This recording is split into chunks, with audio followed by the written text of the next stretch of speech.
aktivitas kita. Saya ingin bacakan satu renungan yang ayat intinya diambil dalam kitab Yohanes pasal 8 ayat 46. Siapakah di antaramu yang membuktikan bahwa aku berbuat dosa? Apabila aku mengatakan kebenaran, mengapakah kamu tidak percaya kepadaku? Dengan judul Penebus yang Tidak Bersalah. Berikut bacaannya. Dari kejatuhan Yerusalem, pikiran Yesus beralih kepada suatu penghukuman yang lebih luas dalam kebinasaan kota yang tidak mau bertobat. Ia melihat suatu lambang kebinasaan terakhir yang akan menimpa dunia.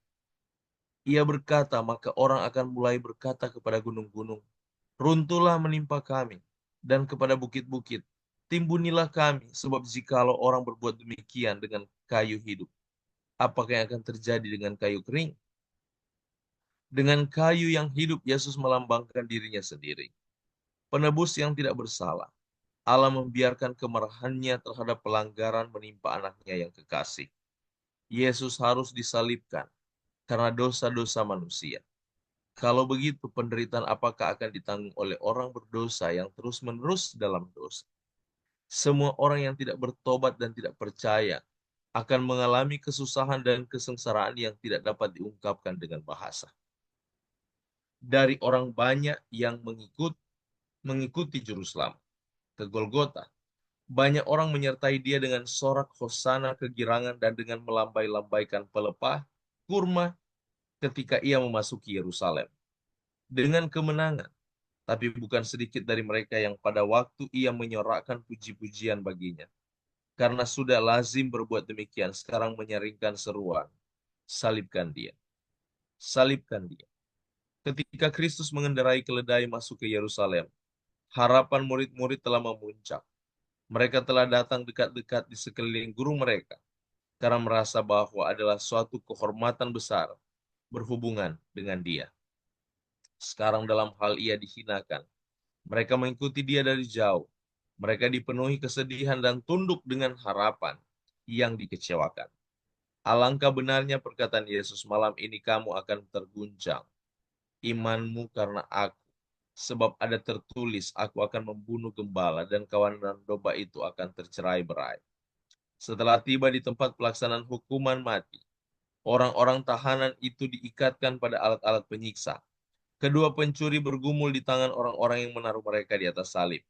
Tapi Yesus tidak mengadakan perlawanan. Ibu Yesus yang dipapah oleh Yohanes, murid yang kekasih, telah mengikuti langkah anaknya ke Golgota. Ia melihat dia pingsan di bawah beban salib, dan rindu menopang kepalanya yang luka, dan membasuh dahi yang pernah membatalkan dadanya. Tapi ia tidak diperkenankan. Dengan murid-murid ia masih mendambakan harapan bahwa Yesus akan menunjukkan kuasanya dan melepaskan dirinya dari musuh-musuhnya.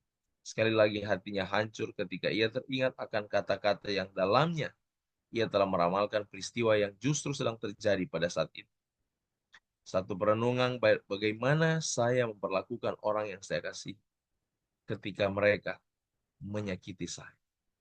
Ini yang dialami Yesus. Orang-orang yang sangat dia cintai, yang sangat dia percayai, berbalik mengkhianati dia. Banyak orang yang mengikuti Kristus waktu zaman itu. Mereka mengikuti dia dengan satu eh, harapan di mana Yesus ini akan menjadi raja bagi mereka dan mengembalikan kuasa mereka terhadap bangsa Roma. Dan mengikuti Yesus dengan cara ini, di dalam pandangan Alkitab, Yesus menjelaskan mereka itu akan tercerai-berai. Murid-muridnya sudah berjalan dengan dia kurang lebih 3,5 tahun. Dan mereka tidak memahami eh, misi Kristus. Sehingga selama mereka ikut dengan dia, yang ada dalam pikiran mereka itu hal keduniawian. Karena Yesus banyak yang mengikuti dia, banyak menyanjung dia, dan mereka memanfaatkan keadaan itu untuk mencari hormat bagi diri mereka sendiri. Yang akhirnya pada saat pencobaan itu dihadapkan kepada mereka, yaitu Tuhan mereka akan disalibkan, itu mengguncangkan iman mereka.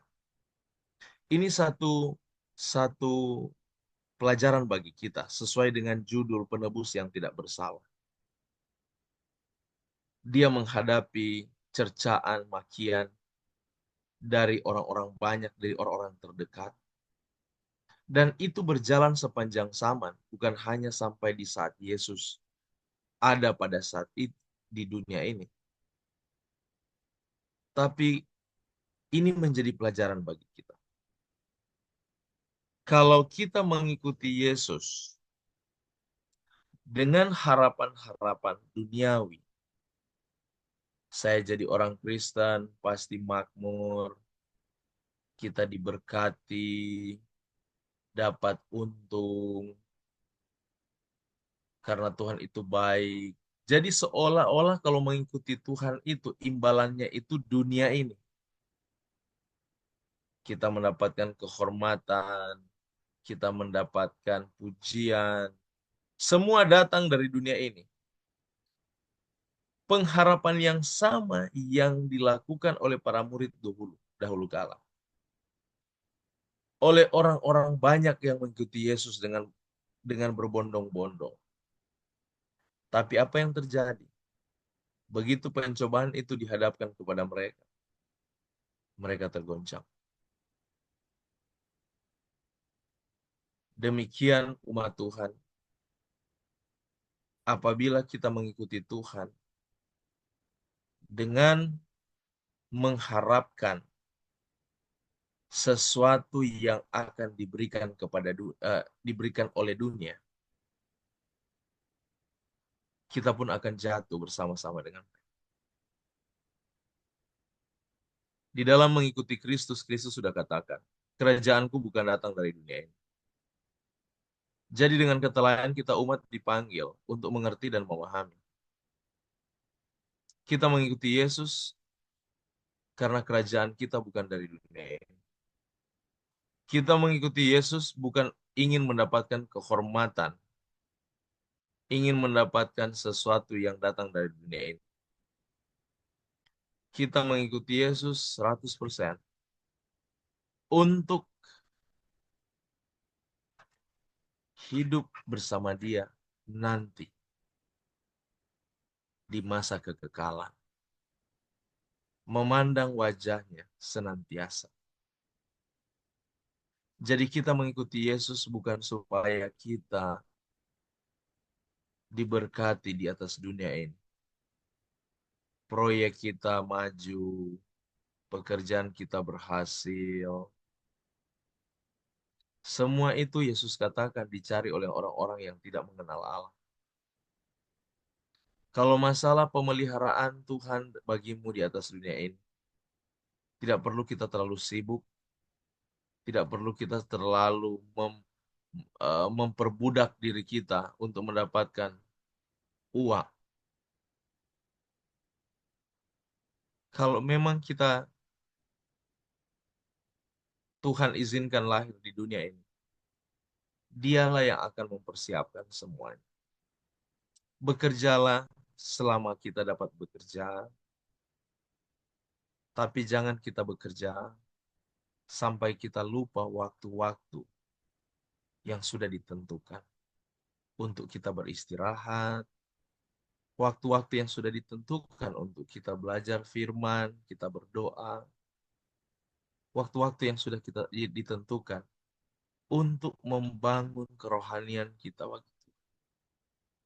Tidak salah kita bekerja, tapi jangan gunakan pekerjaan itu menjadi satu dalih untuk di mana kita boleh lepas dari Kristus. Kita diajak mengikuti Kristus adalah mengikuti Dia dengan sepenuh hati. Bukan mengharapkan satu keberhasilan di atas dunia ini. Karena Tuhan sendiri Dia katakan, burung-burung saja dikasih makan, yang tidak bekerja. Artinya Tuhan mengetahui dan Tuhan memahami apa yang engkau butuhkan. Makanya Dia katakan, cari dahulu kerajaan Allah dan kebenaran, semua akan ditambahkan padamu. Karena Dia ingin kita supaya masalah kita di dunia ini tidak ada hubungannya juga dengan apa yang Tuhan berikan. Artinya yang sesuatu yang datang dari sorga, yang Tuhan maksudkan. Kalau kita bekerja, bekerjalah dengan apa yang dapat kita lakukan. Tapi ingat satu hal,